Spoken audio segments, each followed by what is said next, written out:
Hello, j'espère que tu vas bien. Alors, pourquoi cette question ouverte? Quand as-tu fait quelque chose de nouveau la dernière fois? Pourquoi cette question donc va-t-elle créer quelque chose de différent dans ton cerveau? Et dans le cerveau de la personne à qui tu poses cette question. Elle va déclencher 3 réponses de neurotransmetteurs. Dopamine, sérotonine, oxytocine. En résumé, confiance en soi, joie de partager avec quelqu'un en se sentant en sécurité. Troisièmement, la dopamine, elle nous intéresse, nous, en tant qu'artistes, qui répétons, parce que quand tu vas dormir, tu vas mémoriser mieux si tu as eu de la dopamine.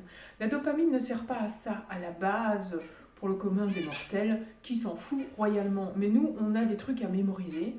Ça peut être un jeu de couleurs, un mouvement, une gamme, un passage de doigts, un accord de la mort qui tue à faire la guitare. Donc là, on en a besoin de cette dopamine. Fais tes recherches et va voir en quoi la dopamine est importante pour le musicien et l'artiste, en vrai, qui vit vraiment, soit en amateur, soit en semi-pro ou en pro, parce que c'est vraiment une perle pour toi. Ensuite, cette question est ouverte. Il n'y a pas de pourquoi, mais de quand. Donc, il n'y a pas de jugement. Et là, tu désactives une amygdale dans le cerveau. Cette amygdale, c'est celle un petit peu animale qui se met en effervescence ou en action quand tu hésites entre combattre ou fuir. Nous devons absolument, en répétition et après les répétitions, avoir cette amygdale désactivée. Donc, quand tu as un petit peu de friction avec quelqu'un, il te faut trouver des solutions, surtout si c'est dans ton groupe. C'est normal, si on te pose la question « pourquoi ?», que tu te sentes un petit peu stop là, hein, que tu veuilles mettre une barrière. Donc, si toi, tu poses les questions, enlève le pourquoi. Pose la question avec comment ou bien quand. Et tu vas voir que tu vas tout simplement créer une autre ambiance autour de toi, dans ton groupe, dans ton chœur, dans ton quatuor. Teste ça, tranquillou, et vois ce que ça donne. Mets en commentaire les réponses. Pense à liker, partager, parce qu'évidemment, ça aide au référencement, patati, patata.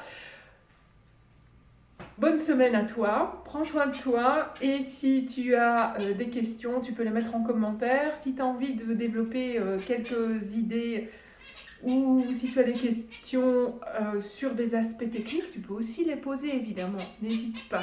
Il y a une page Facebook sur laquelle il y a d'autres événements. Alors, j'ai été un petit peu en retrait la semaine passée parce que, comme tu le sais, j'ai écrit un livre qui s'appelle Vigilance. C'est une nouvelle policière. J'ai revérifié la semaine passée pendant 2 jours la syntaxe, etc. etc. C'est en vente sur Amazon. J'ai repris une formation en peinture pendant 1 mois. Donc, il faut bien que j'apprenne mes techniques d'acrylique pour pouvoir vendre à des prix tout à fait corrects et même des œuvres à des prix adaptés à tout le monde sur eBay, mais aussi évidemment préparer l'expo qui arrive peut-être en avril sur le Canada. Voilà, c'était les dernières news. Et le programme Noël aux chandelles qui là va se développer aux alentours du 10 décembre, mais je vous donnerai des infos. Passe donc une excellente journée, que tout se passe bien pour toi. Tu entends les oiseaux qui chantent spécialement pour toi. Mouah, bise, ciao!